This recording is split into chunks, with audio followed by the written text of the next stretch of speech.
classified documents. He's leaving classified documents everywhere he goes, like a little 2-year-old. FBI yesterday searching a Biden home in Delaware. Marsh, do we add to the scoreboard this morning? Well, we'll modify the scoreboard. How's that sound? We'll modify it. They did apparently pull out. So the FBI is looking, and Team Biden is all, well, listen, this was, it was consensual.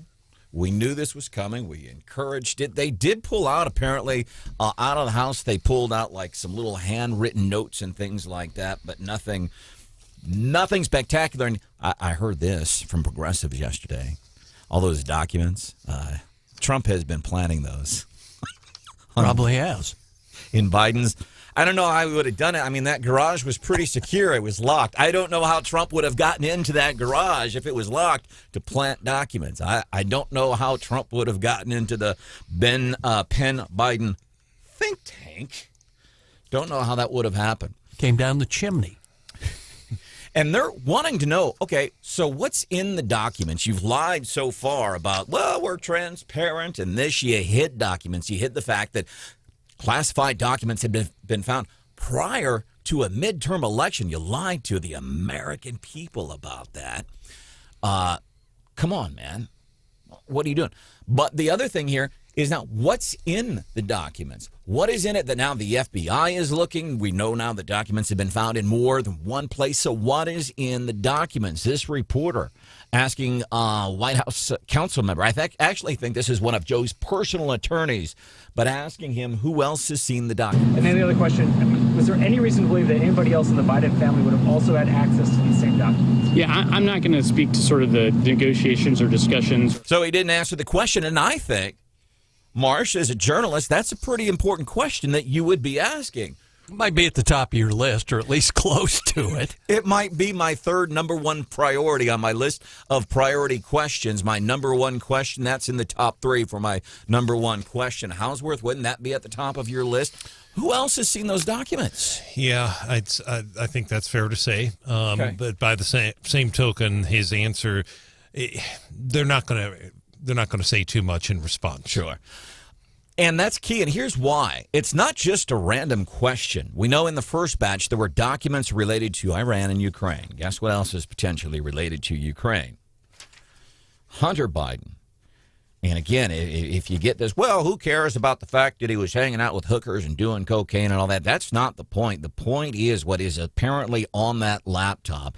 Business dealings with people from other countries leveraging the family name for profit.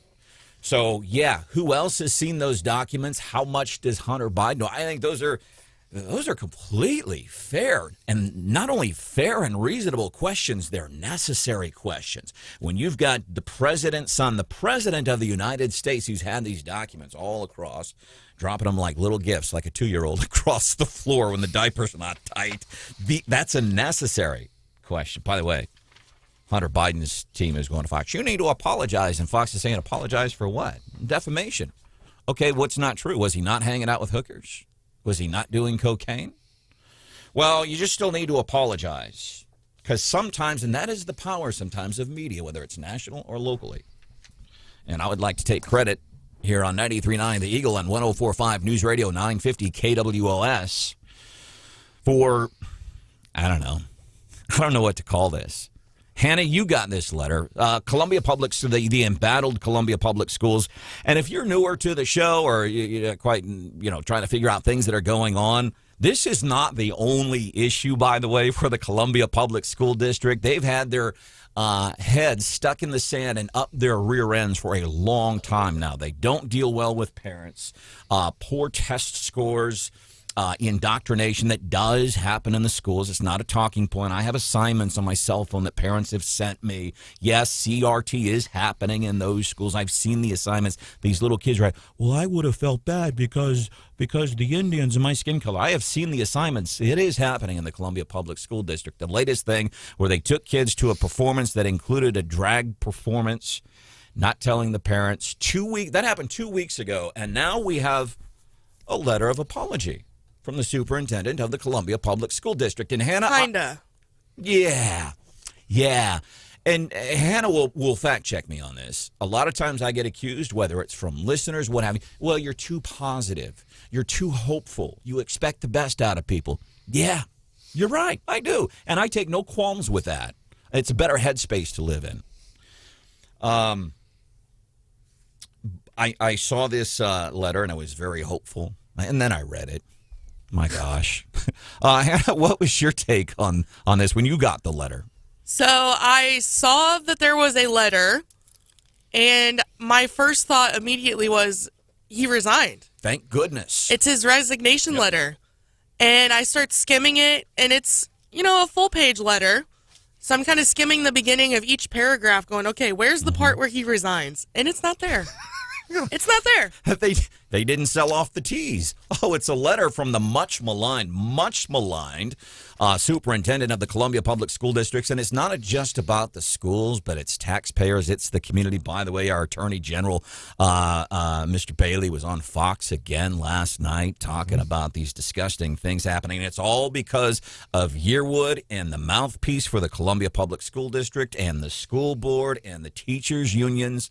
It's all because of them bringing bad publicity to a place that we love, a place that we call home. Marsh, your take on the letter? Oh, I don't know. It was it was finely crafted, but it was, I don't know if excuses is the right word. It wasn't really an apology kind of letter that you might expect. It was fluffy. It's a boyfriend apology. Hey, baby, I'm sorry you got mad that I was out all night. But I'm not sorry. I'm sorry you got mad. You're not taking ownership for your behavior.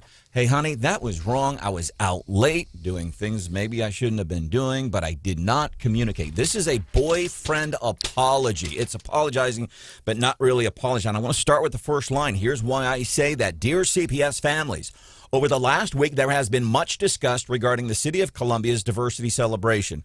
No. There has not been discussion regarding the City of Columbia's diversity celebration. That's deflection. What has been the point of discussion has been the ignorance and how anybody in a school district, when you have the mouthpiece for the school district who is on the planning board for the city separately for this event, who knew that was going to be there. The spokesperson for the Columbia Public School District knew there was going to be drag performers there. So people aren't talking about Columbia's diversity celebration. They're talking about the ignorance of the Columbia Public School District, the lack of communication, and now for 2 weeks, no, we've done nothing wrong. Call the city. This is not a big deal. What? 2 weeks later, this apology, and it's not an apology. What people were talking about was the lack of communication and the fact that you brought drag dancers to an event where you knew little kids were going to be, where you had a nonverbal autistic child. And I love, if you've watched this video, you've seen, remember, one of the things they were doing, highlighting Martin Luther King and this poor one, there's a couple of them, but the one specifically, I'm thinking about those people that were there for this Martin Luther King, where they're honoring Martin Luther King and what he's done for civil rights over the years. And this black woman sitting at the table while people like Roy Lovelady and Andrea Weiner start tipping these dancers, handing out dollar bills to these dancers, and we're here to honor Martin Luther King. That is so disheartening. And an event to honor arguably one of the greatest civil rights activists of all time. And to see some of these people sitting at these tables like, my gosh, we're here and one of the things we're doing is about Martin Luther King. This is horrible. There's two other things on here that we need to point out. Number one, the apology is in the third paragraph. And it says, for some, the city's event demonstrated the importance of inclusion. That's true because there are a lot. Stephen Weber. Look at Stephen Weber's tweets. I mean, he is clearly Breonna Lennon, Mayor Buffalo. There are supporters of what happened. David Tyson Smith has defended this, and they have been very critical of the Attorney General. What he says is, for others, expectations were not met specifically regarding the level of communication provided to parents. Either way, it's created frustration for many. So that is his. But the lead here is really buried, Brandon, in the fifth paragraph. Last sentence, quote, this is really the story.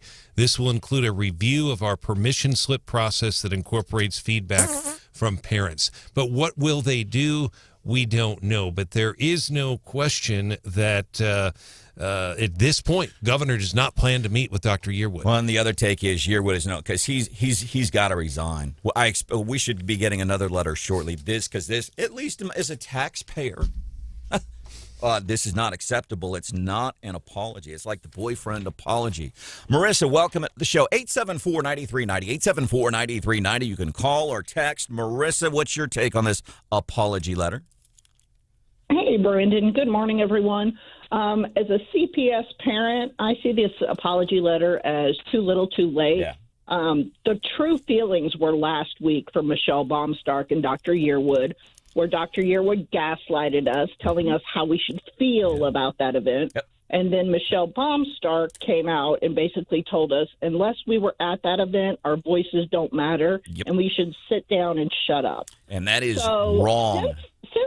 Since then, there's been much national attention, much attention from the AG, from the governor. Rowden met secretly with Dr. Yearwood, and neither one of them refused to tell parents what was discussed, in all the transparency that they talk about, but they hide secret meetings. And since this secret meeting and all the backlash, now we have an apology. Seems a little forced and fake to me. Agreed. Trying to save your job, and the call should not stop for the superintendent and anybody else to resign. Now, Caleb Rowden did meet. He did confirm with me via text. He did meet with Dr. Yearwood and said, hey, we love for the community to hear what took place in that meeting. Here's the text I got from State Senator Caleb Rowden, still working through the conversation with them. We asked for a couple of small action items, and I'm going to wait until I hear on the status of those before next steps. And I've asked that he keep us posted. We'll have more on this coming up a little bit later this morning. Let's Wake Up Mid-Missouri. Producer Hannah's over there. Hello. There's Mr. John Marsh. Good morning. My name is Branden Rathert. Brian Houseworth is here. Steph be back here in a few days. Coming up 6:35 this morning. State Rep Kent Haden talking about this roadkill bill, which is actually, it's kind of interesting. And you think about where we live in rural Missouri, basically, and the amount of roadkill we deal with. People from the city just don't, well, that's not entertaining. It's entertaining, and it's important. 7:10, President Deb Haag from Moberly School District. She's going to be joining us. This year, they enacted no cell phones in schools. I wanted to just kind of see how it's going. Then 8:35, Governor Mike Parson. He is going to be joining us on the show. We're going to be talking about the budget, pay raise for thousands and thousands of state employees, including probably almost 20,000 employees. You got almost 15,000 state employees that live in Cole County. You look at some of the surrounding counties. It's a lot of state employees going to be affected by this. Coming up, Daily D.C. Rundown. 75% of Democrats think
interviewed for a job with Boise Cascade. I got a commercial license because my dad used to run an automobile agency. I used to drive a tractor trailer. Oh, awesome.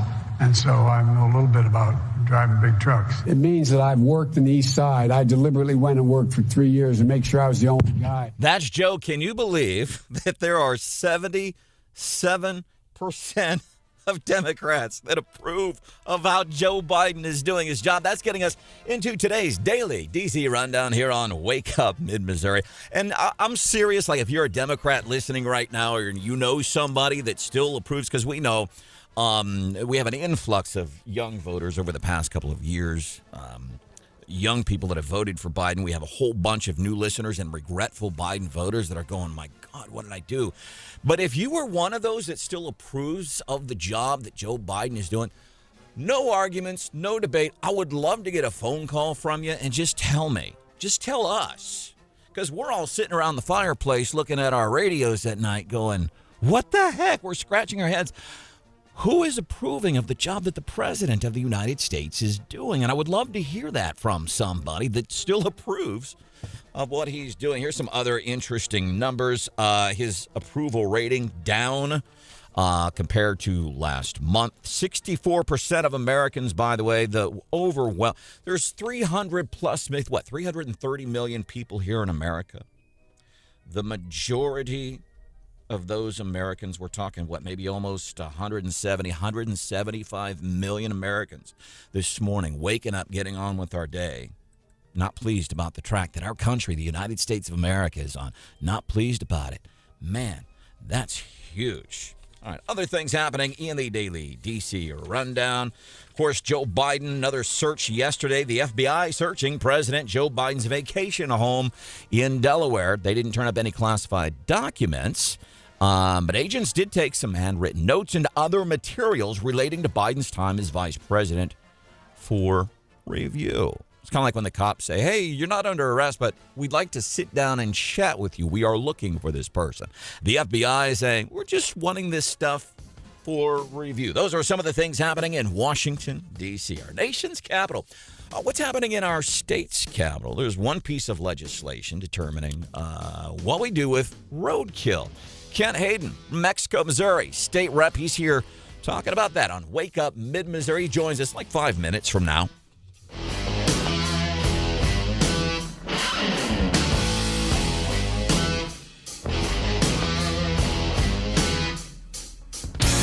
I think just local news is like the most important stuff to me, even though it's kind of like bad stuff going on around me, but it's the most relevant to me. Where I come from, there's an old plowboy out turning up dirt. Where I come from, there's a preacher man in a cowboy shirt. Where I come from, where a couple boys fight in the parking lot. No.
it out to the landfill and getting rid of it. Deer requires 2 or 3 guys to go pick it up, or a piece of equipment.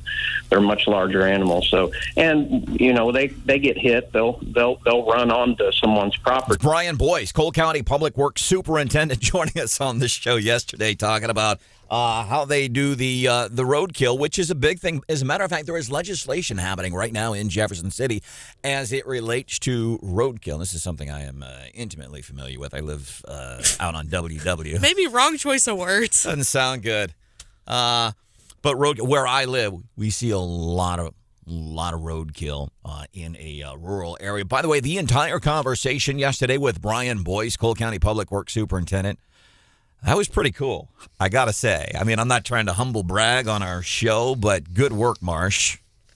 Yeah, Brian is a good guy. He's there for us when the weather gets bad, but he also is able to weigh in on this deal with the roadkill, and it isn't cheap to haul them off. Producer Hannah, good work.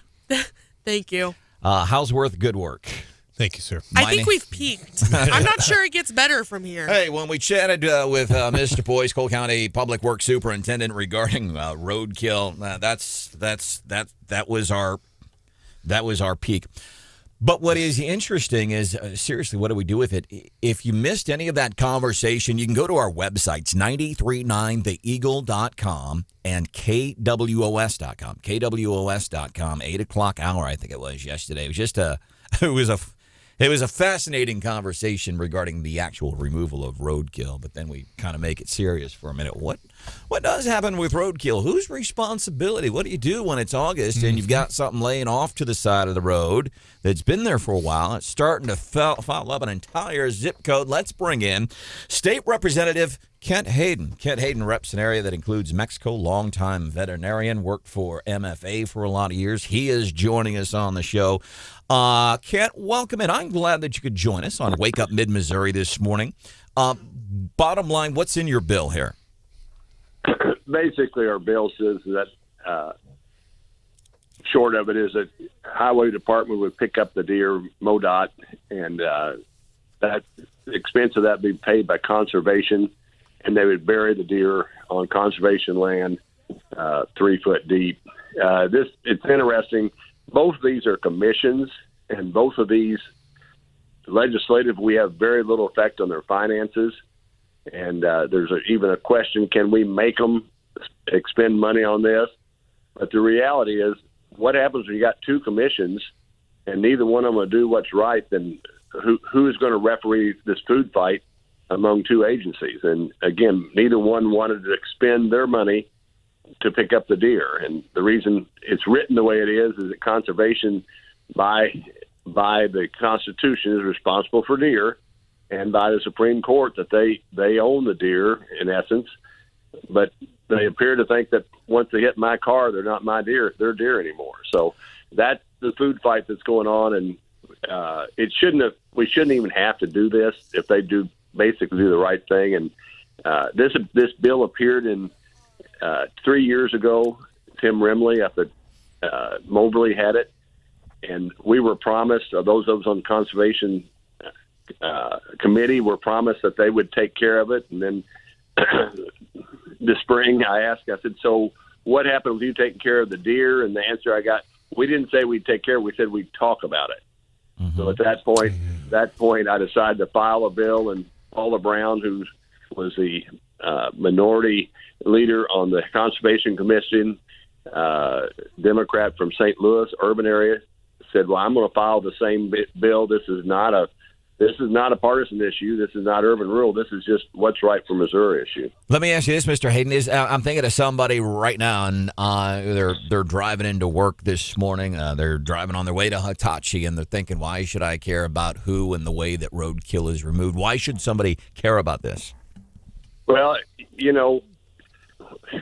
this got started revived again this spring. I was at a Sunday school meeting, and somebody said, what about these deer on the highway? And all of a sudden it almost turned into a torch and pitchfork meeting. I mean, it's a hot issue because they stink. They give a really bad image. If, let's say you've got somebody coming in from St. Louis to look at a business in Mexico, Missouri, or wanting to start a business, and they pass 25 dead bloated deer on the highway, what kind of image does that give of our state? Or what if you've got tourists coming through and they're going from St. Louis to Branson and they see 25 dead deer? What's the image that gives the state of Missouri? It's not a positive image. Now, they used to pick them up and take them off, and then the conservation department said, no, you're spreading chronic wasting disease when you do that. And I was an epidemiologist for the Department of Ag for 8 years, 6 of which I was in charge of the Department of Ag's chronic wasting program. And you spread chronic wasting disease by nose-to-nose contact or by contamination of the premise. So if you leave them on the highway, you're contaminating the premise. That's why we said take them to conservation land and bury them 3 foot deep, and then you've limited exposure. Representative, we appreciate you joining us. What you said there about Representative Paula Brown is interesting because she represents an area near where my parents live in North St. Louis County, and there is certainly a deer problem there as well. No question about that. Obviously, the rural areas as well.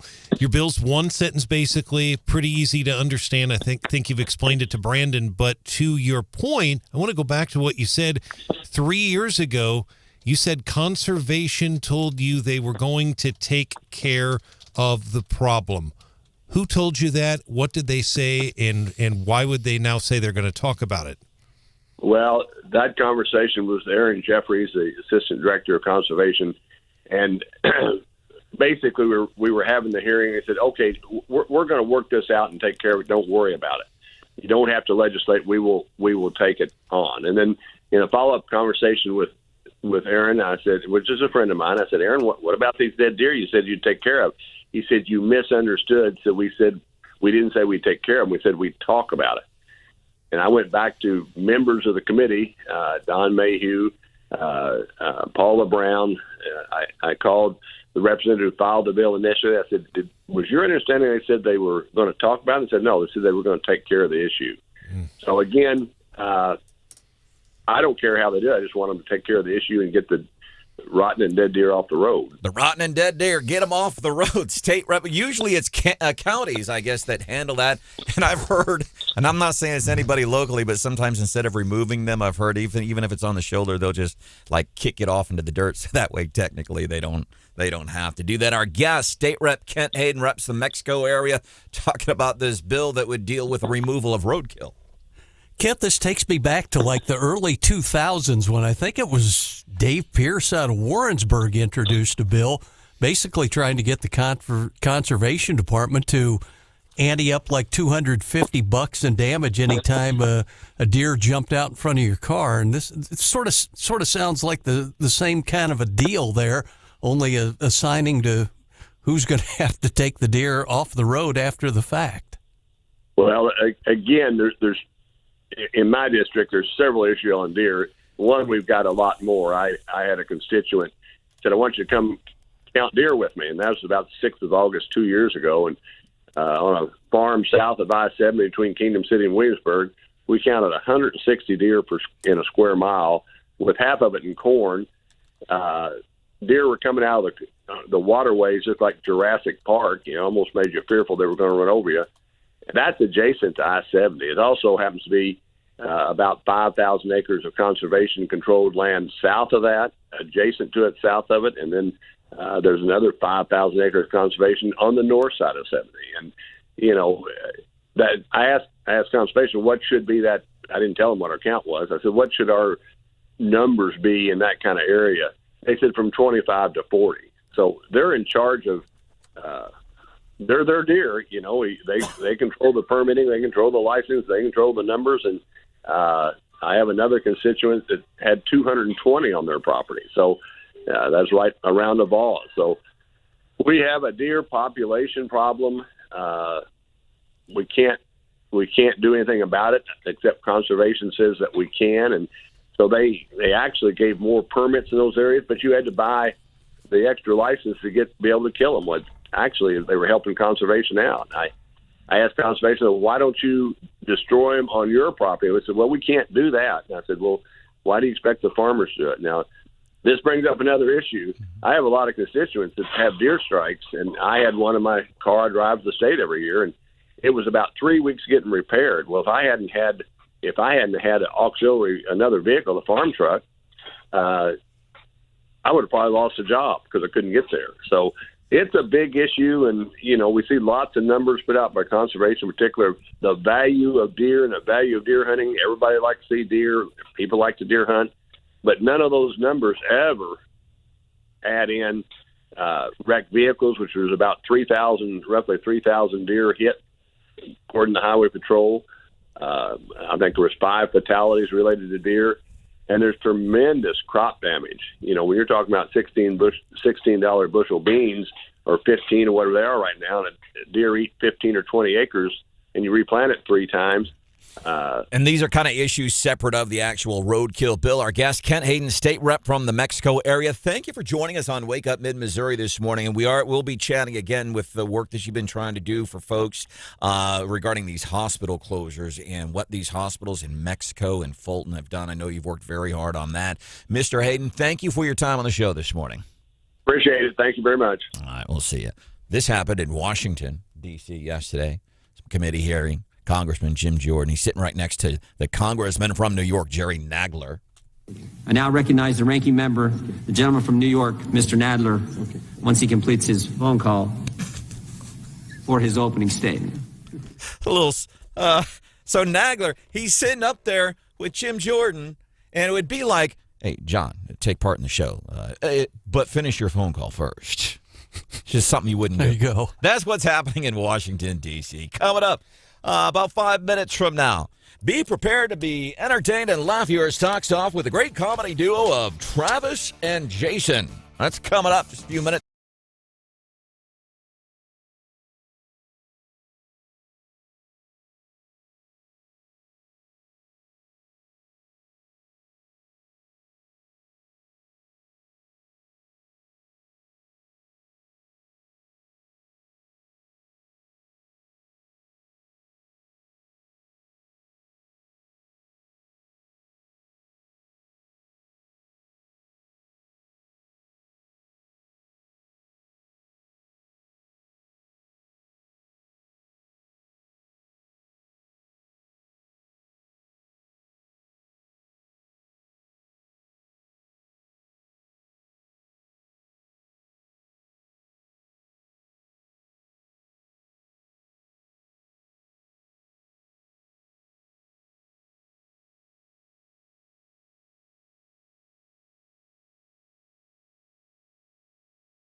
The dogs are loyal. They'll never lie to you. They'll never cheat on you. They'll never let you down. They are the best partners to have. Unfortunately, they're the worst partners to have as well because they don't get to stay with us nearly as long as our human counterparts. Man, kudos to Paul Gash, Jefferson City Police Department. He was chatting with KOMU last night. He was a canine, had the canine dog Drax for the Jefferson City Police Department.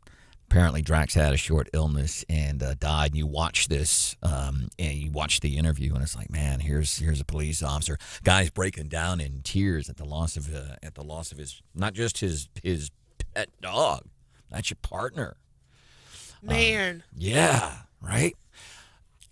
My brother used to make fun of me whenever we had a pet that died. You grow attached to pets. I did, but I can be a softie sometimes.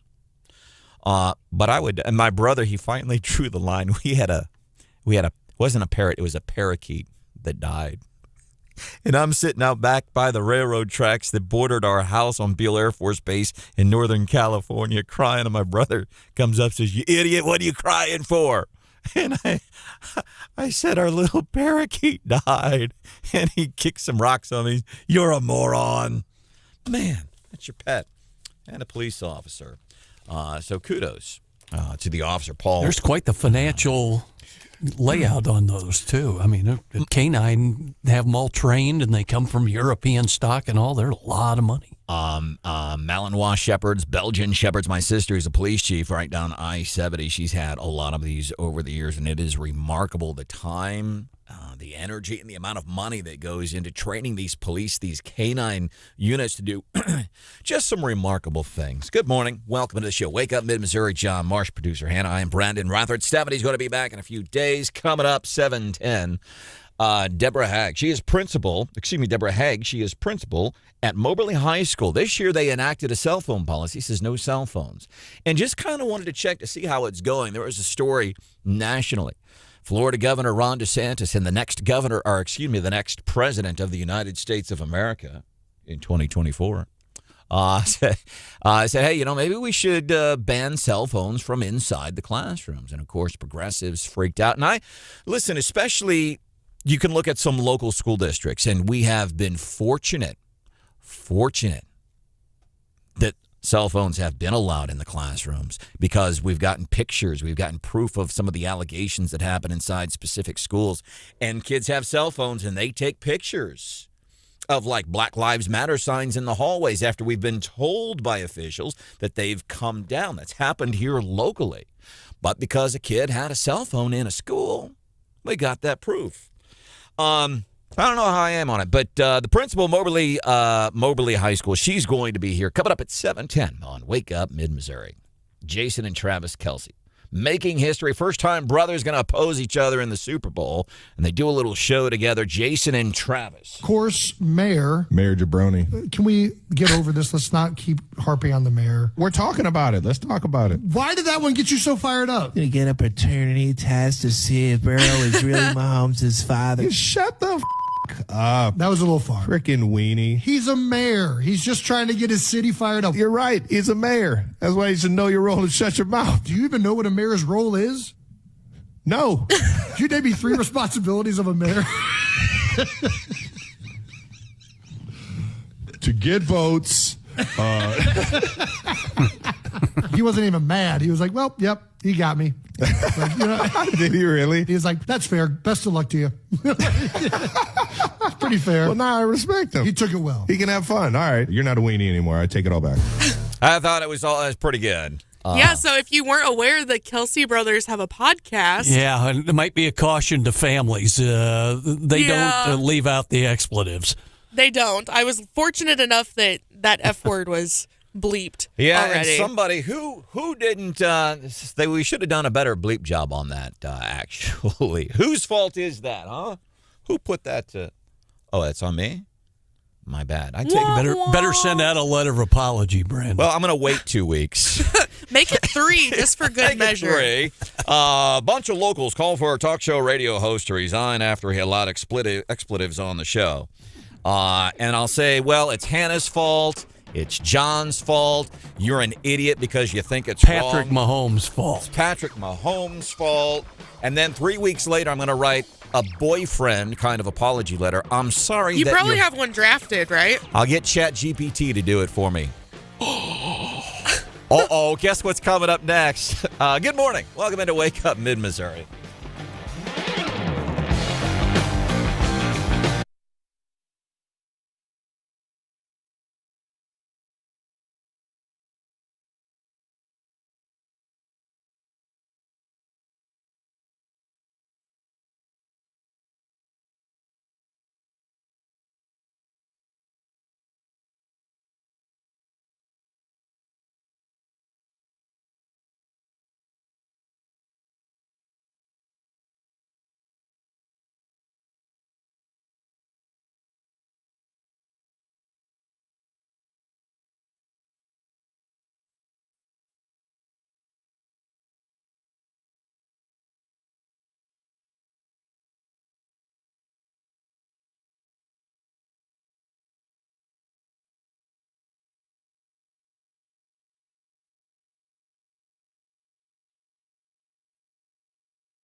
Broadcasting live from the Zimmer Communications World Headquarters. Great news for the American people. This is Wake Up Mid-Missouri with Branden Rathert, featuring Stephanie Bell, News Director Brian Houseworth, John Marsh, and Hannah, the producer. This is why we listen to you. Get ready, pal. And now, here's your host, Branden Rathert. I think will make kind of a confusing website to visit.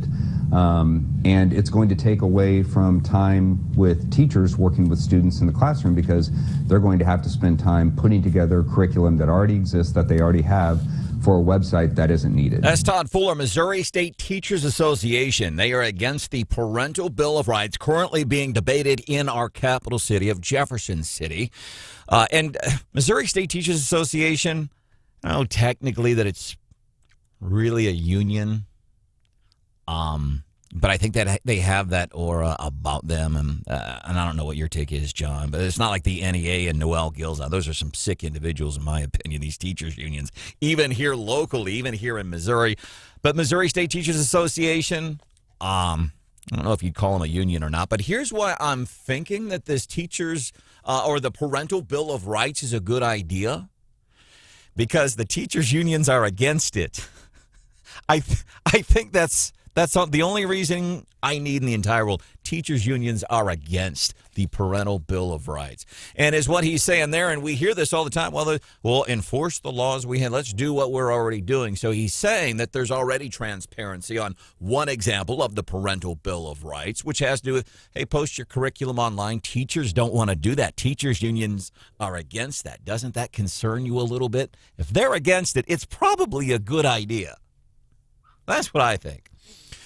But it's transparency and things like that. They don't want transparency. They don't want you to know what they're doing to your little kids in schools. They don't want you to know when they're taking them to events and there's performers. They're going to see things they probably shouldn't be seeing, at the very least, without your permission. It's one of those deals, and you hear from public schools, well, all schools, public or private schools, will say, well, we really appreciate having the families and the parents involved, and that's what makes it all work. And then when you put up kind of roadblocks to it, if it's become that complicated, a lot of parents go, well, if I'm not going to get a chance to speak at the school board meeting or air my views, I guess I'll just go sit home. And I'm also interested. We look at some local school board races that are going to be coming up, and I've heard I had a good friend who ran for a local school board a couple of years ago, and these people like Noel Gilza and the NEA, they will they pay you to go campaign for school board members. They pay you in gift cards to go door to door and say, hey, vote for this person that we have. And I get that's how politics works. But, man, on a school level, it's just a different kind of ooze and ick. And I want to talk about this apology letter from the superintendent of the Columbia Public School District. Want to get everybody's take, and I do, we're F&B, man. Fair and balanced.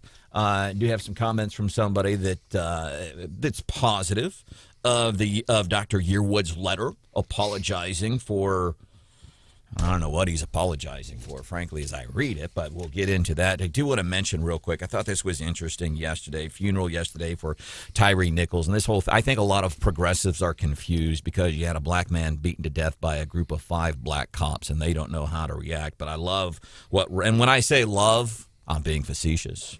Reverend Al Sharpton said that if the suspect had been white, police would not have beat him like that night.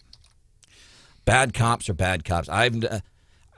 These people, and as that was a reach. Yeah, it was a reach. And as a 52-year-old white guy, you know what one of my favorite things to talk about, John? Getting pulled over? Race. Yeah, getting pulled over. Race, I don't like talking about race. But when you have newsmakers like Reverend Al Sharpton, well, if the guy would have been white, then it wouldn't have happened.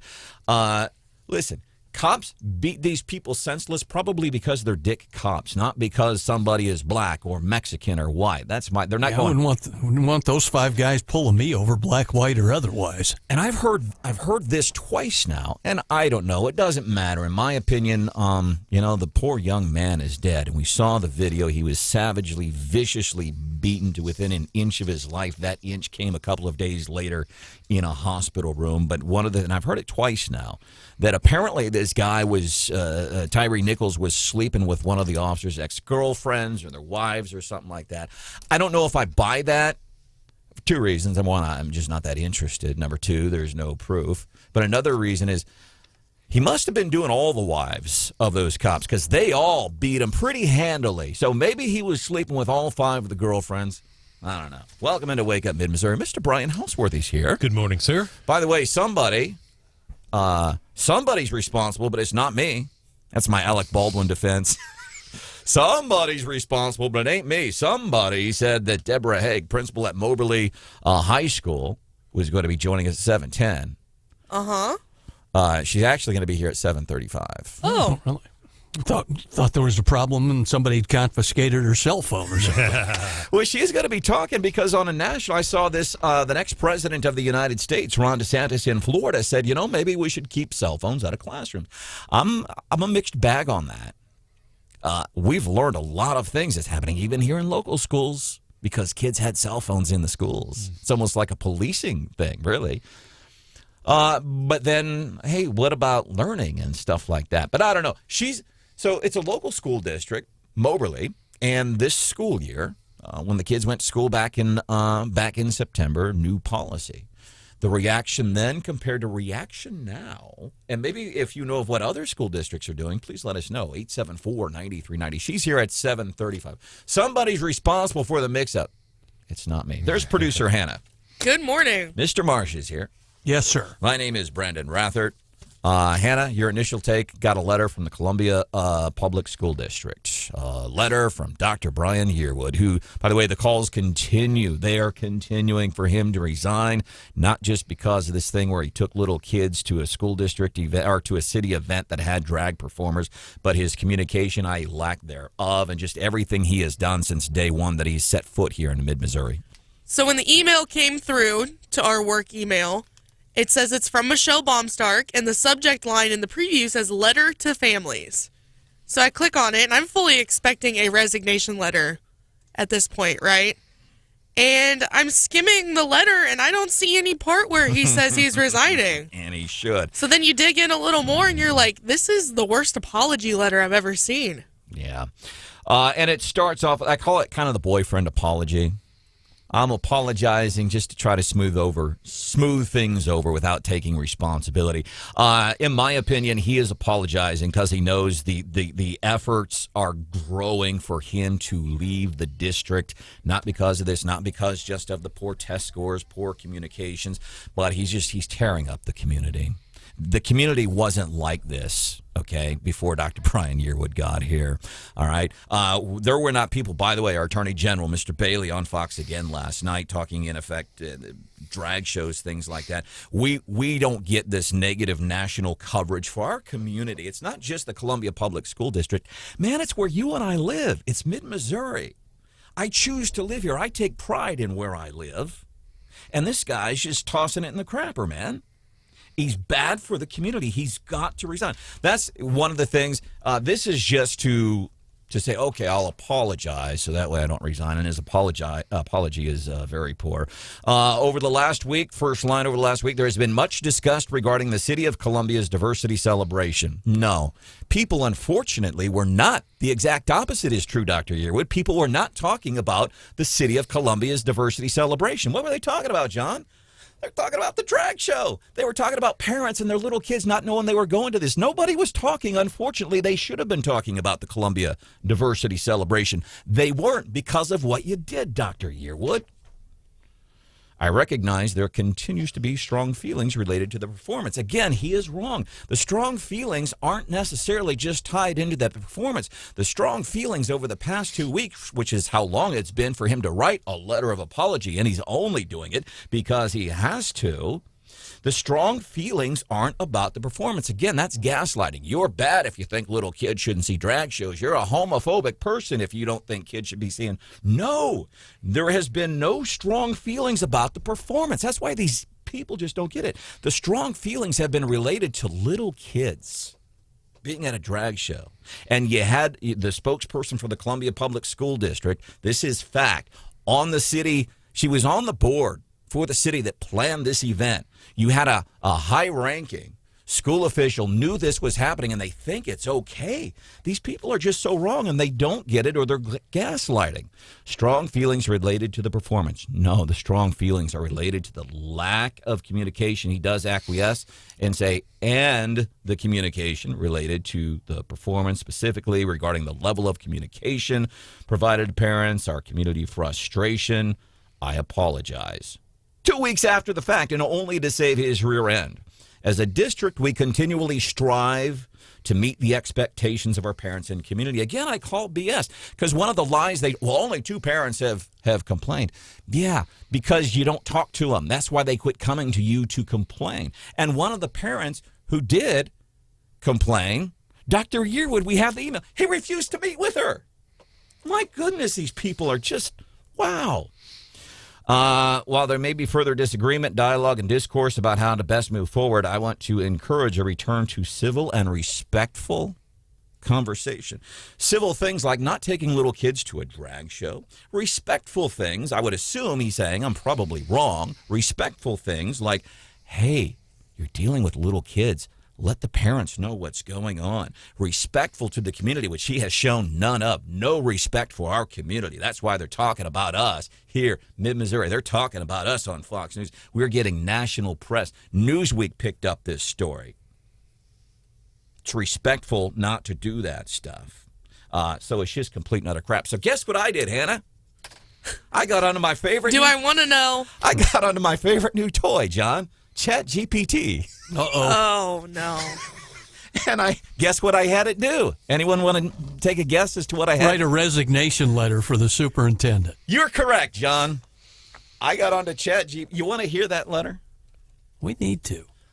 So I went into ChatGPT, write a letter of resignation because I took little kids to a drag show. Let me know if you, by the way, I'm sure the AI generator's like, what the hell? When you typed that prompt in. Right? Let me know if you need help sounding out any of the big words. Dear Board of Education, I am writing to formally resign from my position as superintendent of the Columbia Public School District. I have made the difficult decision to resign due to my recent actions of taking students to a drag show, as well as poor communication with the school district and community. And for anyone who might have tuned in the middle of this is Branden playing with the AI generator. This is not from Dr. Yearwood. This is the Chat GPT, man. This thing will do anything for you except milk the cow. So it goes on. I had Chat GPT write this letter. These actions have caused concerns and controversy, and I understand that they have compromised my ability to effectively lead the district. This Chat GPT, man, it freaks me out. It is so accurate. I've always, I deeply regret my actions, negative impact that it may have had on the district, students, staff, and community. I take full responsibility. Was that in the real letter anywhere that he actually wrote? No. Was that phrase in there, I take full responsibility? Artificial intelligence could run this dang school district. I got to move forward. We got to do What's Hot with Hannah. What's coming up in What's Hot with Hannah today? Top that one. Has your kid ever accidentally ordered something from your phone? Uh-oh. Love one of these stories. I can't wait to find out what that is. It's What's Hot with Hannah. It's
Good morning, 7:25-ish, which means it's It's 7:26. time for What's Hot with Hannah. You almost had it. Almost. So kids say and do the darndest things. And sometimes kids do things that cost you a little bit of money. Specifically with electronics, right? Kids are smart or not smart. One of the two. It could be an accident. Maybe your kid is playing with your phone and accidentally orders something on Amazon or Walmart.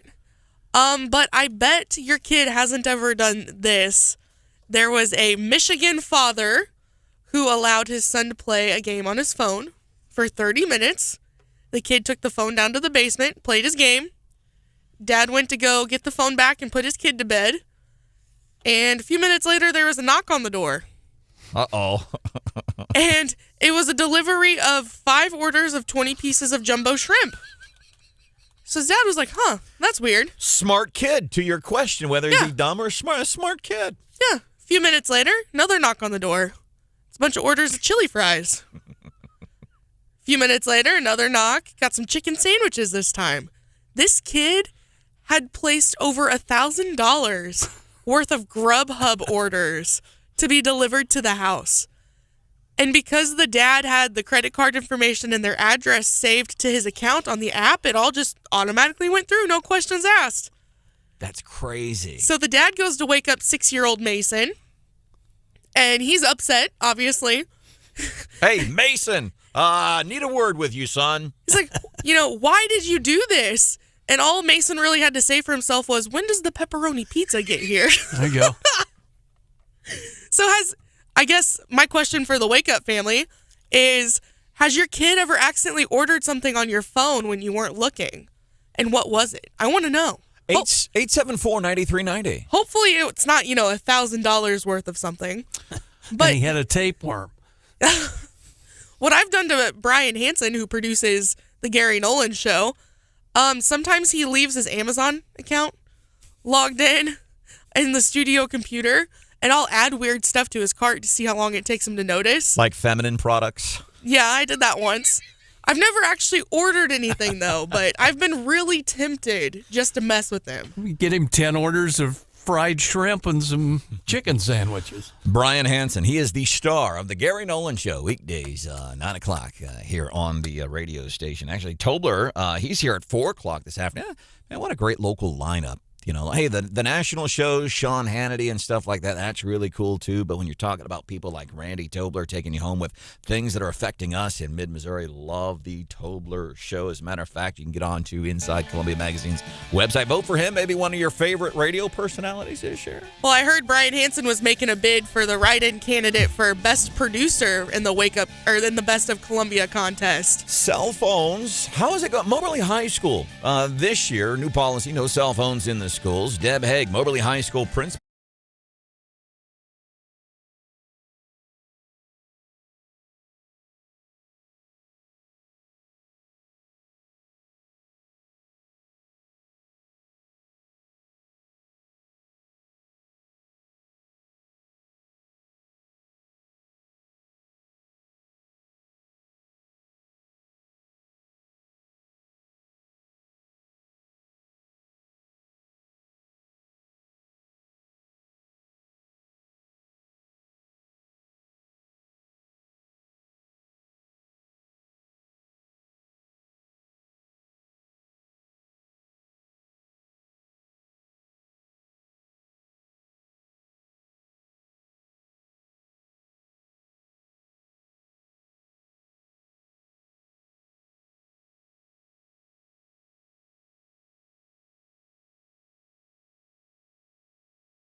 Federal government tried to solve an inflation problem with more spending.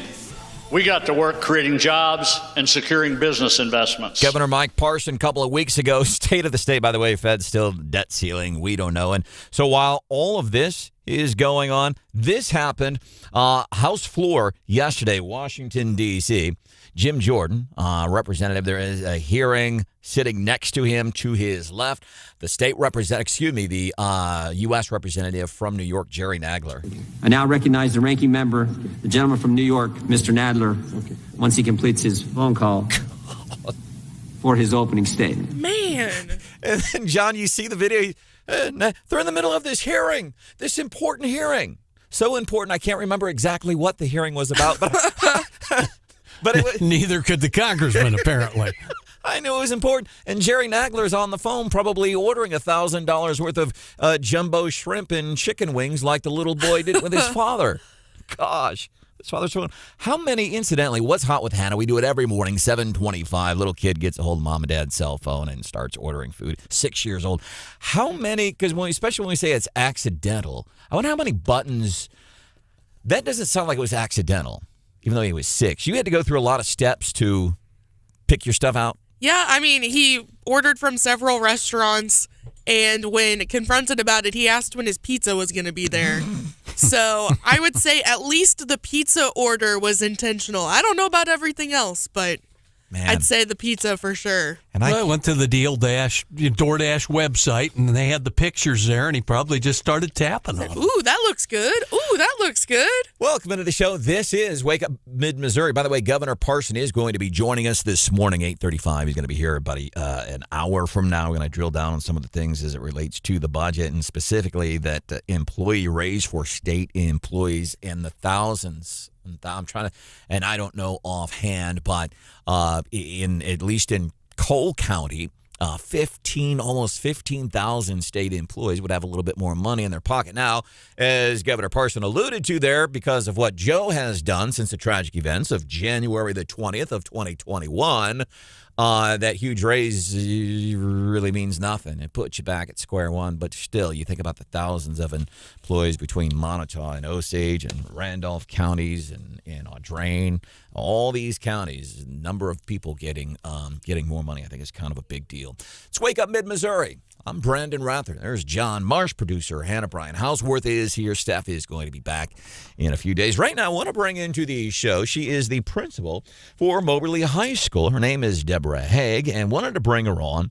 It's a national story. The next president of the United States, Ron DeSantis from Florida, said, hey, maybe in schools we should not allow kids to bring phones into classrooms.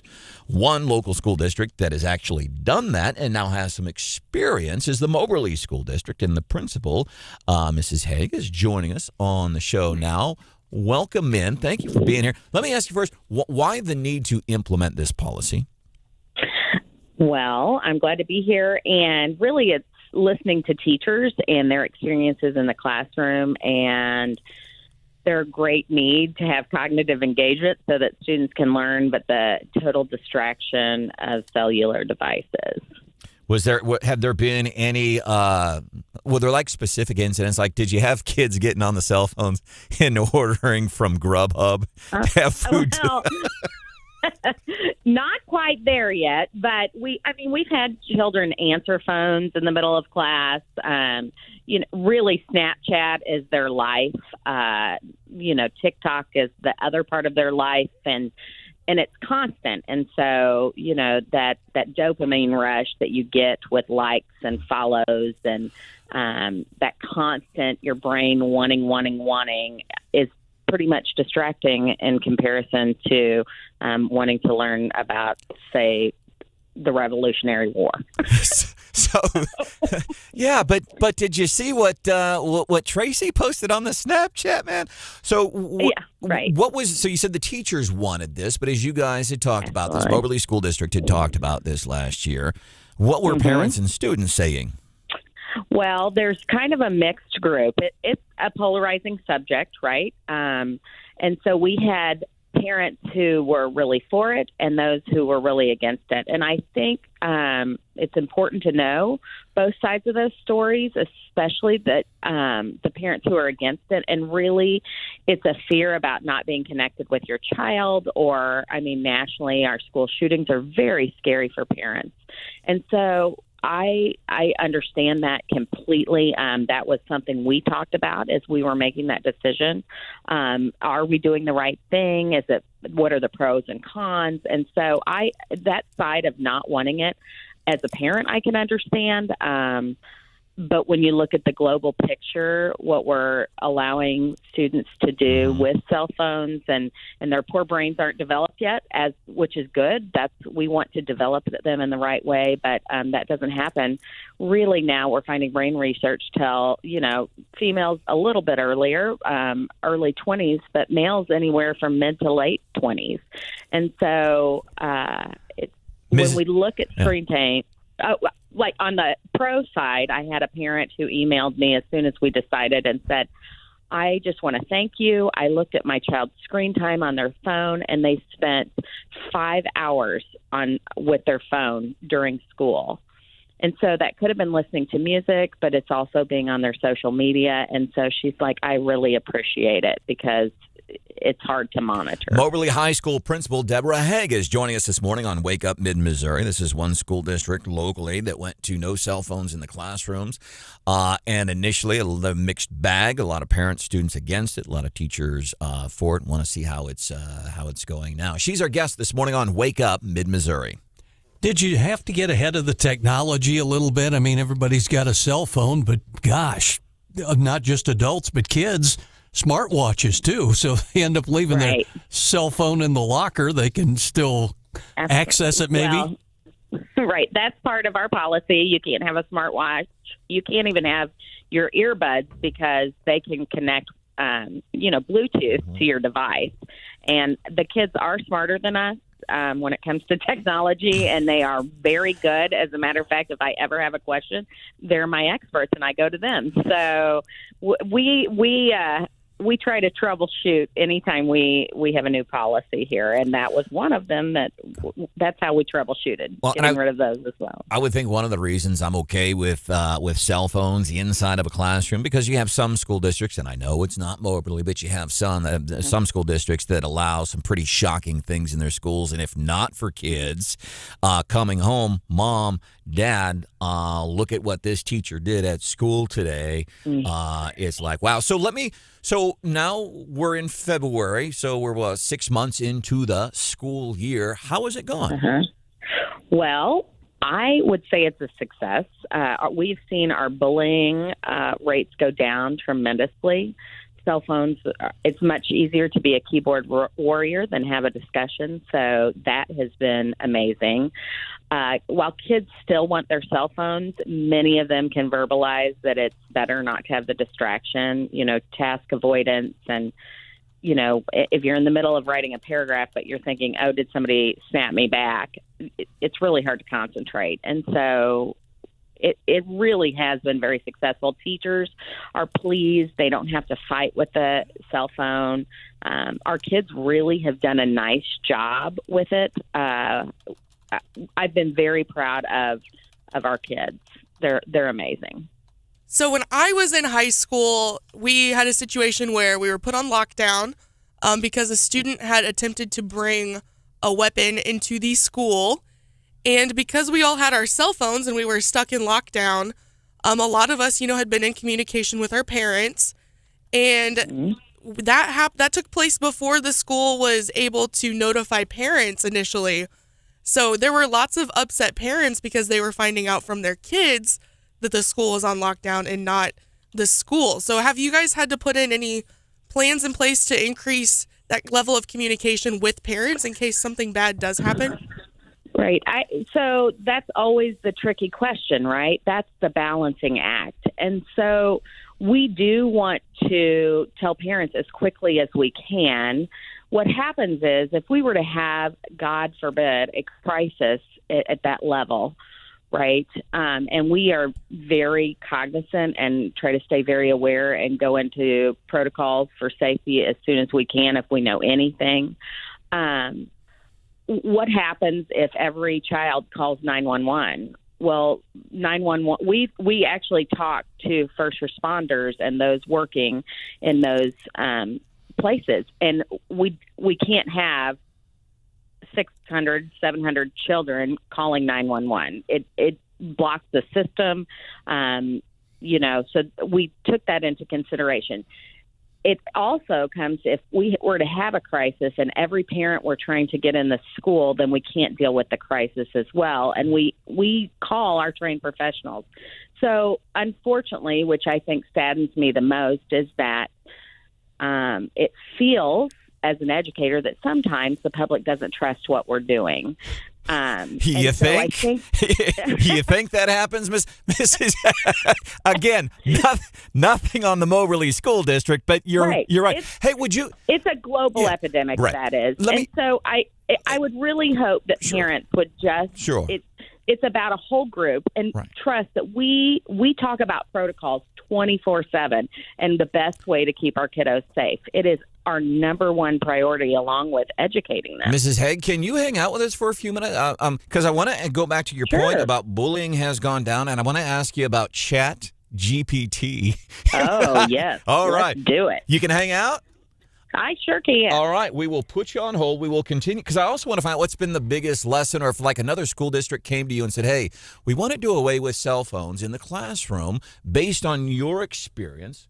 What would you suggest? We'll have more with Deborah Haag. She is the principal, Moberly High School, here on Wake Up Mid-Missouri on 93.9 The Eagle and 104.5 News Radio 950 KWOS.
The pandemic is over. All right, Joe, thank you. I think that was a year and a half ago, but now it's really over. And you know what's going to change? Associated Press did a long piece on this. Now that the president has said, and it was the government pandemic, by the way. It was not the COVID pandemic. This was a government pandemic. Not that they created the virus is what I'm saying. They created the rules and regulations that really screwed businesses, especially here in mid-Missouri.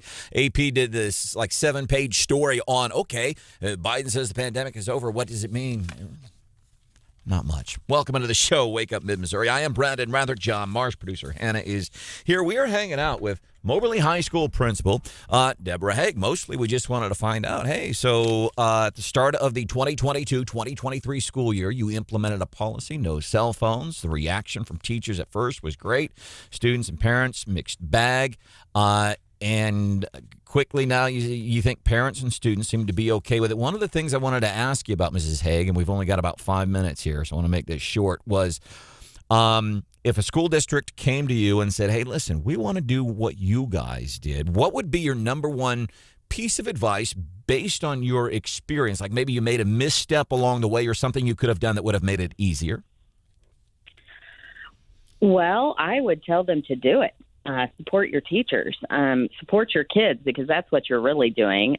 We have found with tracking and making sure we're being fair to all children, getting those systems in place made a few minor tweaks, but it was really well thought out, and teachers had a huge, we have great teachers in Moberly, and they helped develop the system, and it is awesome. We've already had schools call and want our information and documentation. I was just on a call the other day with a principal in the Northeast region and, talking it through with him. You said bullying incidents have gone down. What's the correlation? They have. Well, we were dealing with a ton of online bullying with Snapchat, Instagram posts, all sorts of things. And those, because they can't have them in school, have depleted, which has been lovely. And if someone's having a disagreement, it has to be verbal at school. And so you can hear the verbal, and teachers can intervene early before it gets to the point. This isn't in all cases, because you can't in all cases stop everything, but we've been able to intervene early in many cases, which has been amazing. All right. Our guest, Deborah Haag, she is the principal, Moberly High School, talking about their cell phone policy been in effect for this school year and how it's working. Maybe dating myself, but I remember back to math class when they wouldn't let us bring our scientific calculators into the classroom. But we think about, kids, doing inappropriate stuff on there. What about cheating on tests and airdropping inappropriate pictures? That would seem like a big use of a cell phone in the classroom. Yes, it has cut down on the cheating. Kids are smart, though. They can figure out a way, but that is at least a non-issue anymore, which is nice. And then 1 minute, it's all Stephanie Bell, who's back in a few days, turned us onto this, I think back in October, this Chat GPT, where basically give it, you say, write a paper on this, and it does it. I've seen numerous news stories about how this is just frustrating schools. Has this been an issue in your school district?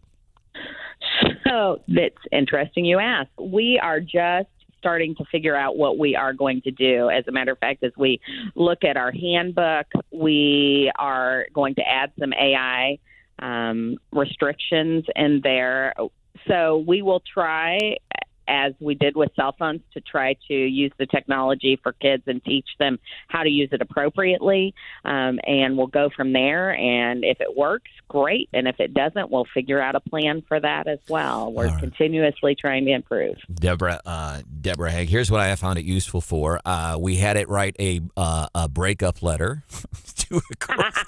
We had it write a resignation letter for Columbia Public School Superintendent, Dr. Brian Yearwood. We have found some uses for it. Before we let you go, I do want to say, and I'm glad that you talked about the teachers as a whole. It's one of the things I try my best to remember, especially in some school districts here in mid-Missouri, because I saw this during the race for school board races when I would see teachers showing up literally and figuratively hiding in the woodwork because they were afraid of how they would be viewed by district officials, at the fact that they were supporting a candidate that has more conservative, intelligent values. And I do try to remember to say, you know what, there are a lot of incredible teachers in schools all around, a lot of incredible administrative officials, but not all of them and not in all places. Moberly High School Principal Deborah Haag, thank you for hanging out with us this morning on Wake Up Mid-Missouri.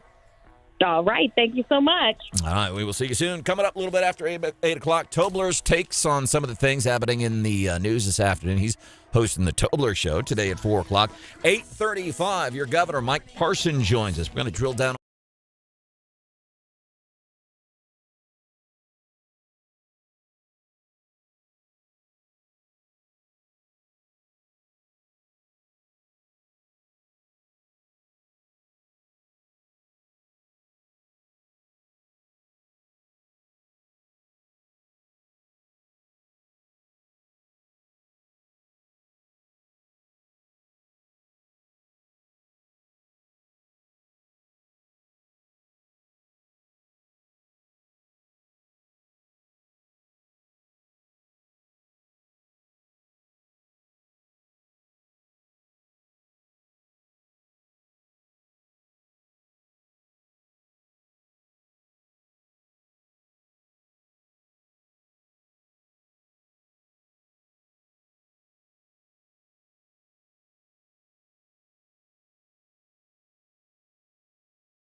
And now, here's your host, Branden Rathert.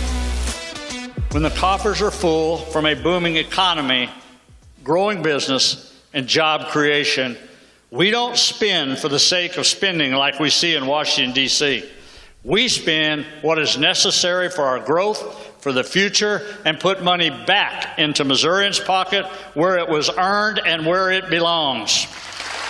Governor Mike Parson, State of the State, a couple of weeks ago. As a matter of fact, the analysis afterwards by Randy Tobler, who hosts the Randy Tobler Show weekdays 4 to 6 here on the radio station, was impeccable. His guests were phenomenal.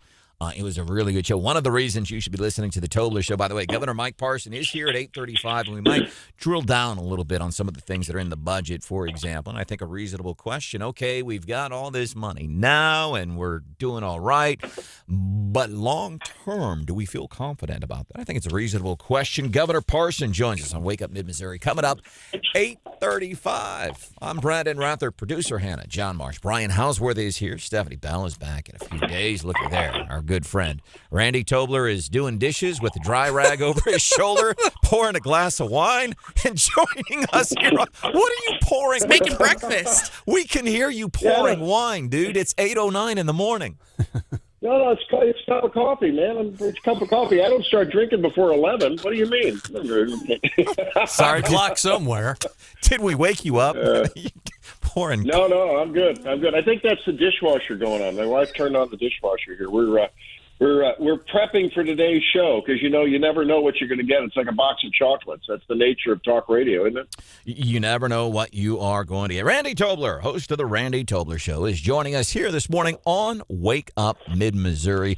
I do want to cover this just a little bit. I want to get your take, Dr. Yearwood, Columbia Public Superintendent, an apology letter. It's complete. I call it a boyfriend apology letter. He's not apologizing for what he's done.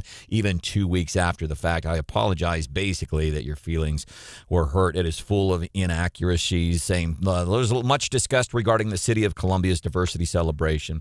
We weren't talking about that, and that's the problem. That's the problem, incidentally. We should have been talking about this great diversity celebration in Martin Luther King. So he just got it wrong from the opening line. Related to the performance at the breakfast, it was a drag performance. Don't soften it up, just be honest. But still never takes ownership. Never takes ownership. And the frustrating part is it's tearing, it's bad for the community, bad for kids, bad for taxpayers. What's your take on this, on the letter? I looked at it, and I thought there was one particular thing that caught my attention, Branden, and that was he talks about very positively about while some viewed it as a diverse, inclusive type of a performance, that being the drag. He talked about the breakfast, but of course it was about the drag queen. So basically giving homage to those who thought that it was okay, and many, including Mayor Barbara Buffalo, thought it was okay. Obviously, Michelle Baumstark, who was on the city planning committee, thought it was okay. Yeah. But then in the next sentence, he talks about there were others who didn't specifically agree with the process. So in the one point, he was positive about the content and supportive of those who were okay with it. And on the other hand, he didn't acknowledge that there's a large swath of people, Branden, that aren't supportive of the content. It was more about, well, we didn't communicate well. Mm-hmm. Those are two vastly different forms of expression, and he never really did apologize for the fact that the content had no business being exposed to middle schoolers. It sounds like an apology from an abusive boyfriend. That's really what it sounds like. Hannah also knows. What was the thing you noticed most that was missing from the letter? The part where he was going to either resign or apologize. Take your pick on which one you were looking for. All right. Randy Tobler joining us here on the show. National politics. Nikki Haley. I think there's a whole fine batch of conservative candidates, and I know people get mad. Well, it's got to be Trump. I would love for Trump to be president. The reality is it's not going to happen. He's got the Republicans, but what people, and every time I talk about this, people get mad. Well, you're trashing Trump. I'm triggered. No, not trashing Trump. Just simply talking about facts. And the facts are, I said this even prior to the 2020, and even the 2022 midterms. It's the independent voters. Listen, the Democrats have the Democrats, Republicans have the Republicans. You got to get those independents, people like that, and they're just missing it. Nikki Haley. fine candidate. But Tobler, I want to go back to something she said. She said this week she intends to announce that she is going to be running for president. Let's go back to 2021. This is Nikki Haley. Still has a lot of popularity. If he runs again in 2024, will you support him? Yes. If he decides that he's going to run, would that preclude any sort of run that you would possibly make yourself? I would not run if President Trump ran. I would not run if President Trump ran. President Trump, first and only declared candidate on the GOP side. She said less than 2 years ago, if he ran, she said it very clearly, if he ran, I would not run. Is that a backtrack or an evolution? I think it's a smart political move because, again, well, you nail it. I hear you say it often, and I couldn't agree with you more, Brandon, and that is that it is not us Republican people that vote Republican. I'm beginning to wonder if I should call myself a Republican. I'm more of a libertarian, I guess, but that party never has any problem. Nonetheless, those who are on the right are going to vote Republican. I mean, almost without exception. Most of the listeners that listen to this station and enjoy our shows are going to do that. Most who listen to NPR exclusively and watch MSNBC, they're going to vote for whoever, whether it's Joe Biden or Bernie Sanders or Gavin Newsom, on the left. You're right. It's those middle of the roaders who voted for Trump in 2016 who didn't find him appealing in 2020 that are going to make the difference. And if you drill down further, at least according to the election analysis, wasn't it the suburban women, and probably middle class women in general who made the big difference? Well, who more than a suburban middle-class woman to give applause to Nikki Haley, who says, you know what? I looked at the facts, and I have to adapt every day to make sure my kids are fed and my workplace is happy and my husband's happy. And, yeah, there's a little bit of time for me, and I have to adapt. I'm the most resilient, changeable person in the world, and so is Nikki Haley. And so viva la Nikki. I can see that working very, very well for her. Viva la Nikki. Randy Tobler, host of the Randy Tobler Show, weekdays 4 to 6, here on 93.9 The Eagle and 104.5 News Radio 950 KWOS. Randy, stories come out now, and we thought we'd maybe get your take on it. Missouri Attorney General Andrew Bailey and 19 other attorneys general have told Walgreens and CVS they'll be in big trouble, legal consequences if they sell abortion pills by mail. I didn't know you could buy abortion pills by mail. Well, you can buy a pill called mifepristone, or you can buy, that's RU-486, or you can buy actually Cytotec, which is a drug that is used to help prevent people from getting stomach ulcers when they take ibuprofen and Aleve and things like that very often.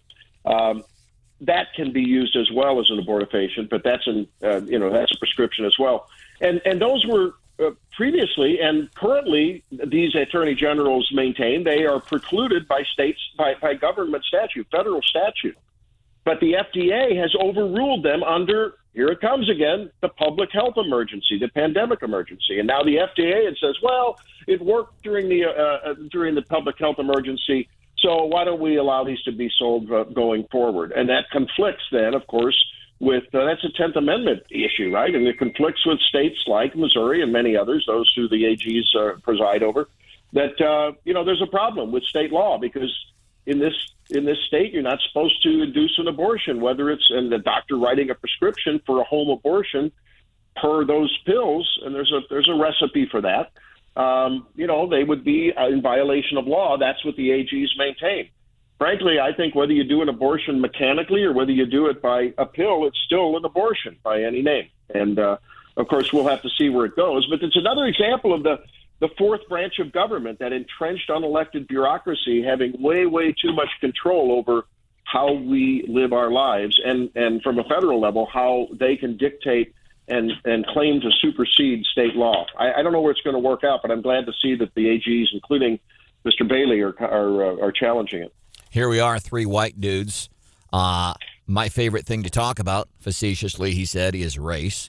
But whenever you have newsmakers like Al Sharpton saying at the funeral of Tyree Nichols, saying things, if he had been white, police would not have beat him like that.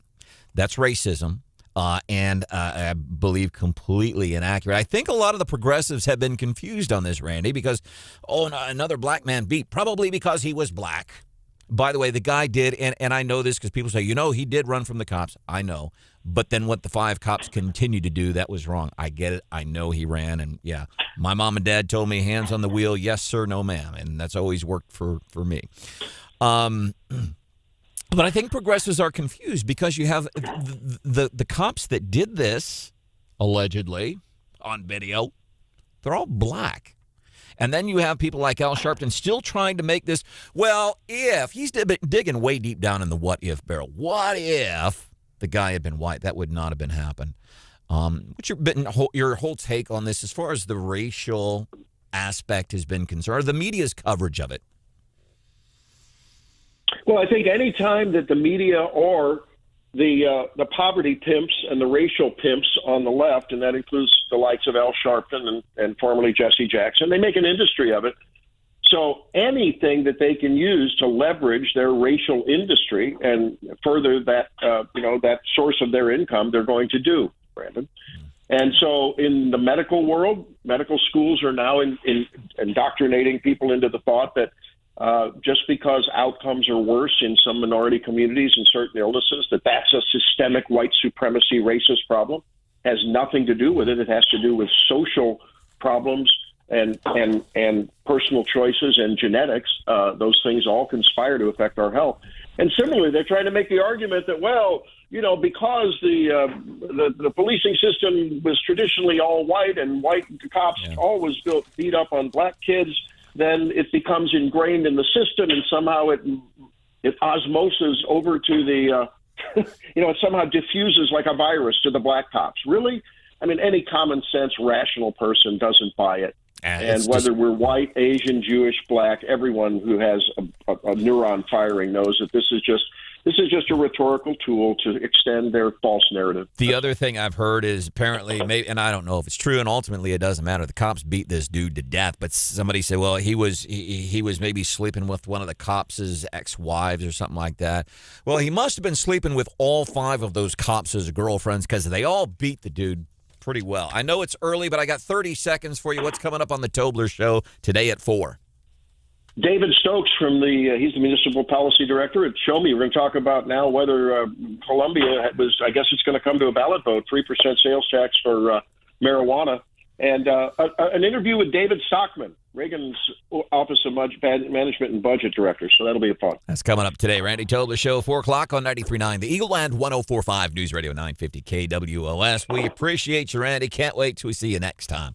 Coming up, Morning Bell, business news, little twist only Stephanie Bell can give you.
Hello,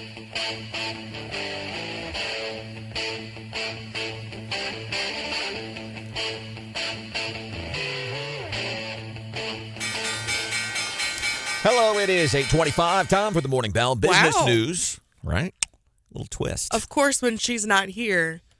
It's on time, and regrettably, so the full time to do this, and I really don't know if I have enough business news here for the next few That's some minutes. irony. Right? So on time-ish, and great, since Stephanie Bell's not here. By the way, she is going to be back in a few days. She got a handle on this stuff, man. That is for sure. So you can imagine how uncomfortable it is for me to come on and talk about this, but it speaks to Stephanie's strength.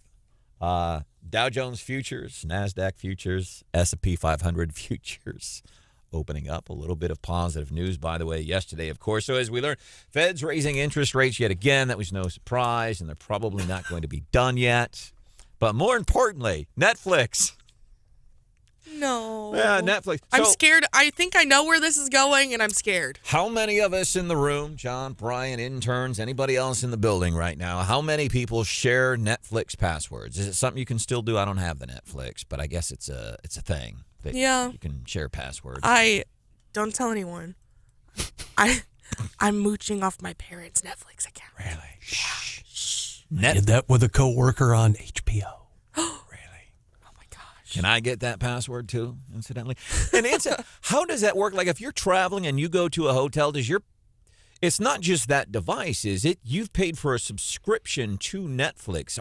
Are you allowed to then, when you check in at a hotel or an Airbnb or at somebody else's house maybe, that doesn't have Netflix, you subscribe to Netflix. You didn't subscribe to it on your TV, right? Right. Yeah. And that's why Good question. Well, that's why I always laugh when streaming platforms say they're cracking down on password sharing, because in a way it's hard to do that because, like you just said, it could just be the same person traveling. It doesn't have to be a different person. That's right. It's like I subscribe to the magazine. If I move to a different magazine company, doesn't say, nope, we're only going to deliver it to East Smith Street.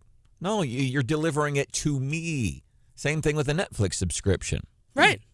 So Fed's raising interest rates. We know how things are. We know what's been happening since the tragic events of January the 20th of 2021. And I hate to drop more bad news on you, but Netflix says once again they are going to try to crack down on shared passwords. And this goes back to we already have rules in place. Yeah, but they're not being enforced. I always love that. Well, we've already got rules in place for that. Yeah, well, it doesn't matter if it's not being enforced. Guess what? When you cruise up and down Highway 50, John, they have rules about the speed that I'm supposed to drive out there. And I don't follow that. I think with Netflix might be watch what you wish for here. There are sure a lot more options out there when Netflix first came along. So apparently if you get onto the Help Center's website, sharing your Netflix account, here's some info. Anyone in your household, those who live with you at your primary location, can use a Netflix account. Those who aren't part of what Netflix considers a household will have to get their own account, or the owner of the account that outsiders have been outsiders. What a polite word. Thieves. Thieves? No, moochers. Moochers? Yeah, I resent the term thief. A team. A team. Yeah, partners. Outsiders, the outsiders that have been using the password, you can sign them on for an extra member to an account, and it will be cheaper than a full-on subscription to Netflix. More bad. If anyone from Netflix is listening, I still live with my parents. Governor Mike Parson drilling down on some of the budget items that he discussed a couple of weeks ago in the State of the State. Your governor's here at 8:35. I think just local news is like the most important stuff to me.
While the federal government tried to solve an inflation problem with more spending, we got to work creating jobs and securing business investments. I like that. A little nod. I don't want to say dig, but a little nod to what's happening on a federal level. By the way, in D.C., still trying to figure out a debt limit ceiling.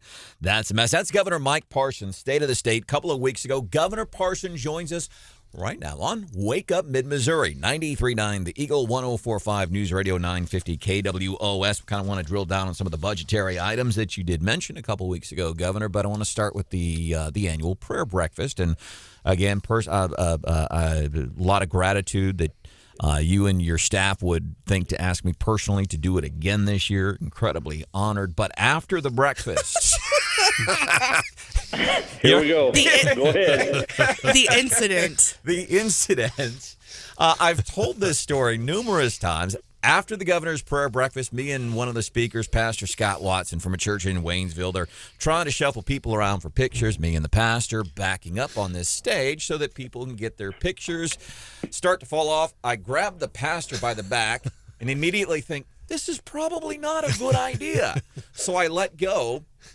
Probably 1/1000th of a second later, I thought, nope, I'm taking him with me, and grabbed him. We both crashed off the stage on our backs. First thing I said to the pastor after I got my bearings, I looked over at the pastor. He was to my left. I said, hey, dude, you all right? And Pastor Watson says, I'm good. And there. And you guys were sitting basically in a dark hole, right? We're laying on our backs in a dark hole. Yeah, and there wasn't no sitting about it. I can tell you that right now. A heap. And the curtain opens because we fall through the curtains. There's no wall behind the curtain. Curtain opens. And there's Governor Mike Parson standing over us, probably about 10 feet above us. And Governor Parson says, Brandon, you need any help getting up? Now, we had Pastor Scott Watson come on and fact check my story. Yes. He says it was all on. We want to ask real quick, what was your recollection of the events of January the 5th, 2023? Yeah, well, it's a lot shorter story than what you just told, because it was the first time in my career I've seen two grown men trying to do a swan dive off a 4-foot stage. That's what I've seen, and I'm thinking, seriously, guys? Well, this is kind of a moment we need to be being serious about it, and you guys are rolling around down there on the floor doing bear hugs and stuff. So that's the view I've seen. Now, on that topic, Governor, is there going to be a video of this posted somewhere? Because I think we could get some good views off of this. Well, it would be great, but I think they hid behind the podium to pull all this off. Dang it. We'll check on that. All right. And then shortly, our guest, Governor Mike Parson, on 93.9 The Eagle, 104.5 News Radio 950 KWOS. There was the thing that shocked me the most, I think, that surprised me the most, seemed to be universal acceptance of a lot of the things that you said in your State of the State. But the one thing I question, we're doing well right now financially, and we're putting money here, there, and there. My question, and you and I have talked about this before, and I hear it from listeners, what we want to do, is that viable long-term? Yeah, I don't think there's any question about it. Every time we're making these decisions, we're gaming these things out 5 and 10 years. I mean, we just don't do everything a year at a time here in the governor's office. I think that's what we've traditionally done wrong, where we just try to be able to do that. And you referred to the federal government a while ago, and the debt ceiling and all that. Look, we're doing every bit of this by balancing the budget every year and spending no more money than we create. And if you believe in creating jobs, if you believe in the workforce, if you believe in the infrastructure and businesses coming here and hiring people, our biggest problem right now is getting people in the workforce, which is a good problem to have because the jobs are available. So we're actually generating revenue, not just trying to reprint money. So that's the huge difference between what we're doing and what's going on in our state, and why we're able to put a lot of things in place that just helps everyday people. And that's what we're supposed to be doing. That should be the priority every day of this administration and of this Capitol, period. Governor, we always appreciate you joining us live and taking time to speak to us. I did check with Cody Smith, the chairman of the House Budget Committee, yesterday, and he tells us that he expects the pay raise proposal you've recommended, 8.7% COLA increase for state employees. He expects that to start to move early next week. You'd like it done and on your desk by the end of the month so they can have it on their paychecks by the end of March. Governor, are you optimistic? Yeah, you know what, I am. You know, I don't know what all happened in the legislative branch, but look, I don't think there's any question we all understand the dynamics of where the economy is today, the competition, the people we got to deal with. And you can't ask state employees just to take it on the chin year in and year out. You know, we want to retain good people just like private business does out there. And again, we just want to compete. And, you know, and that's why we're trying to do this. It's the same adjustment they made on Social Security this year. I mean, so it's not like we're asking for the moon here, but it's something I really think it would help retain and be able to hire state employees. As I said, in the state, we're 7,000 employees down, and that creates a real problem when you talk about early childhood, when you talk about children's division, mental health, corrections. I mean, those are just high demand areas, and not everybody wants to do those jobs. All right, our guest, Governor Mike Parson on 93.9 The Eagle and 104.5 News Radio 950 KWOS. Yeah, Governor, I guess to follow up on that, the $2 night shift differential you're talking about for folks who work the overnights at the prisons and social services and Fulton State Hospital. I guess, what have you heard from the directors of those departments? And the second side of that is $2 an hour enough to hang on to those folks? Well, we hope so. And yes, we believe it will. I mean, we've tried to analyze that to see really what kind of difference that makes in people working that shift work. And again, you know, very difficult to find somebody a lot of times that want to work those swing shifts and want to work midnight shifts. And just the problems of today. You know, the other thing, we're short on daycare all across this state, and most daycares are set up for those 8 to 5 type of jobs. There's not a whole lot out there for somebody working a swing shift or a midnight shift. So all of those things, again, are challenging. But again, we're not hitting home runs. We're hitting singles and trying to hit a few doubles and just trying to score runs at the end of the day. Whitey ball, 1980s. Seriously, hey, let's get some things here and there, and maybe at the end of the day it'll be 1982 all over again, and we'll win another World Series playing Whitey ball. I like that. It's a great analogy. That's why I sit here, Governor. There was actually Columbia, Missourian had a story today talking about the average annual income just in one county locally. Almost a fifth of people's annual income can go to child care. And I think that's interesting when we talk about, well, get a job, go do this, go do that. Okay, but then here's reality. And the reality is, and some of this is the fault of the federal government, by the way, in my opinion, is, okay, well, here's a bunch of money. You take this. You don't need to go do anything. Well, sometimes there are still barriers to getting some of those things done. But there was a lot of stuff, I think, in the state that's the peripheral stuff when it comes to helping people move further up the ladder, I guess you'd call it. I don't think there's any question that's what we want to do. You know, we're not going to make anybody rich here, but the point of it is you want them to make a good enough living that they can afford daycare, that they can afford to stay on the job instead of going home. And look, people, all of us want to be able to work hard and earn a decent salary so you can do things in your life, buy things, houses, cars, raise a family. I mean, that's kind of why we all do what we do. And you know, we want to make sure that people have an opportunity to do that. And I think what we're doing is a process that we can continue to grow on. I tell everybody all the time, what we're trying to do is build the foundation to build on. And if you get a good, solid foundation, we're going to be able to improve on it every year. I wanted to ask you this. You're from your office, and I know you're busy doing your things, and I know a lot of leaders in the past to say, I'm not getting involved in the sausage-making process. That's for lawmakers to do. But if you were to come out of your office and said, you know, I'm going to go watch a session in the House or in the Senate today.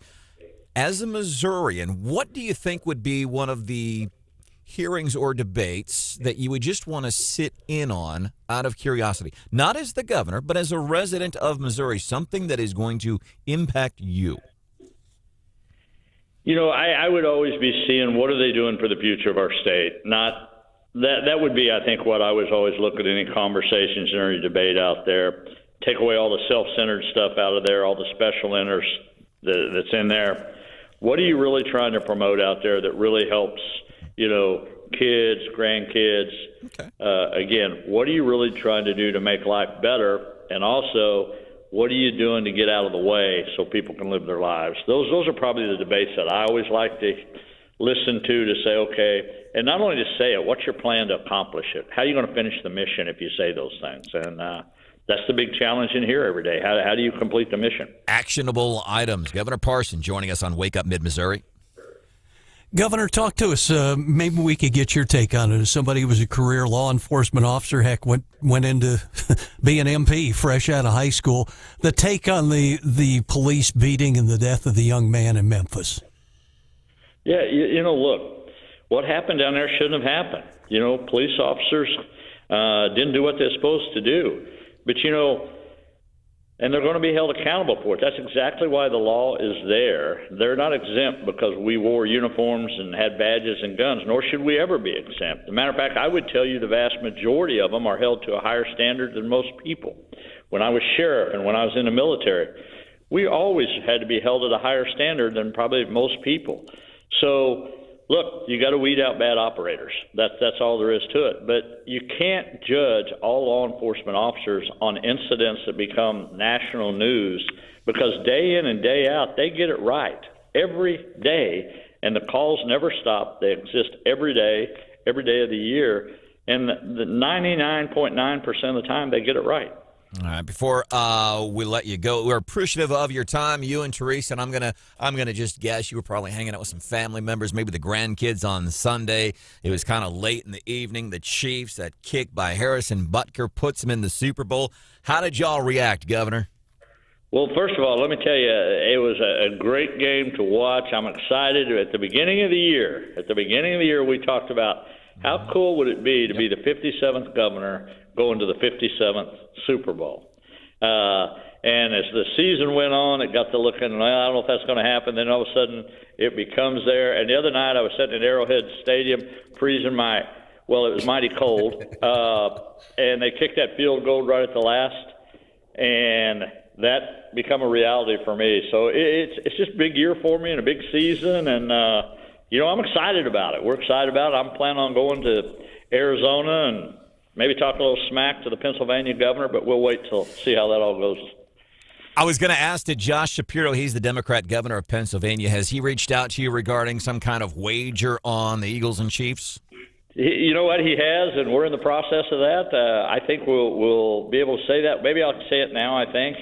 I think we're going to be exchanging team flags, signing the flags from the Kansas City Chiefs, and he'll have the Philadelphia Eagles there. And whoever loses, which more than apt to be him, will have to put the Kansas City Chiefs flag on his office for a day there in Pennsylvania. So man, I like it. That's kind of where we're at. So, but anyhow, the one thing I learned from the Cincinnati deal, and I've been around sports all my life and even played on the Army basketball team years ago. But here's what I'll tell you. There's one thing about when you're talking trash, and there's a huge difference between talking trash and taking out the trash. And Cincinnati knows what that feeling's like Monday after they left Arrowhead, what it's like to take out the trash. Kid Rock said one time, you ain't bragging if you can back it up. Governor Mike Parson, anything else you would like to add before we let you go? Nope, you guys carry on, man. Play them tunes. You had some good music going this morning. All right, we will do it for you. Governor Mike Parson, 93.9 The Eagle and 104.5 News Radio, 950 KWOS. Josh Shapiro, the governor of Pennsylvania. So you heard the governor say that's the bet. His birthplace, Josh Shapiro, Kansas City, Missouri. How about that? Coming up, leftovers. A couple of things we didn't get a chance to get to here on the show.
Here's a big old serving of leftovers. Enjoy. Some of the things we didn't get a chance to get to on the show this morning. We did mention this, but I do want to mention again, man. I want to give some huge kudos for Jefferson City Police Department Officer Paul Gash. He is JCPD's K-9 officer. His dog, Drax, his K-9 unit, Drax, died, apparently a short illness. And I just appreciate the guy. It saddens me. Loved my pets in the past, and you talk about work dogs, been around a lot of police dogs in the past in one way or the other. I've been on that end of police dogs. Don't behave that way anymore. If you have issues with drinking and addictions, let me know. I can show you how I got out of it. Call us. I will help you, man. But also my sister is a police chief and used to deal with these. But I just appreciated Paul Gash. He was chatting with KOMU Channel 8 and visibly very emotional following the death of his dog. So and those of us, our hazmat team back in the day, worked with Paul and his dog he had at that time, who was Buzz, who's since retired from the department. But Paul Gash has been a long-time K-9 officer with the law enforcement. And these have been some pretty effective dogs they've had, not only catching the bad guys, but also finding a lot of drug stashes. So that was bad news to hear that his latest dog had passed away. Also, Ozzy Osbourne says he's retiring from touring. He's 74 years old and walks with a cane, has spinal injuries. One of those, I thought he had retired a long time ago. Loved what he has done over the years. There was a bit, John, you remember, I want to say it was early 90s. There was a bit on Saturday Night Live, and they did a skit. I think it was David Spade playing Tom Petty, and somebody was playing Bob Dylan, but it was Tom Petty and Bob Dylan having a conversation. Oh, no, settle it. And you couldn't understand because that's how Tom Petty and Bob Dylan would talk. The only thing that would have made that bit better is to put Ozzy Osbourne in it. That'd been good. That'd have been good. So Ozzy Osbourne retiring. You have anything in your refrigerator for leftovers? I thought it was interesting at the Capitol the other day. They brought up something we haven't heard much about in recent time, and that is tax credit bills to bring film production back to Missouri, because for a number of years they had a really small office over there that, gave tax breaks to film companies to come and produce in Missouri, which generated a lot of, income for peripheral businesses. And lawmakers a number of years ago decided to do away with all that, but they're talking about it again. So maybe something positive in that regard from an economic development standpoint. I wanted to mention this, too, before we make way for the Nolan Show. Hannah got a cool tweet this morning. Yeah, and this isn't directed at any one person in particular. Which means it is. Well, I had to hang up on someone today because I was running out of time, and I felt bad. So I just put a reminder up on Twitter and Facebook that if I'm ever short with you on the phone or I have to hang up on you, it's not personal. I'm just busy. I'm sorry. And it's a picture of the studio that shows everything. Yeah, that my little producers nest. have. And it's different. So I know, and by the way, you should, anytime you get a chance, watch the show. Go to our YouTube channel, Wake Up Mid-Missouri. You can watch what happens behind the scenes. But this, even on Hannah's Twitter, extra special. Nolan's next. See ya.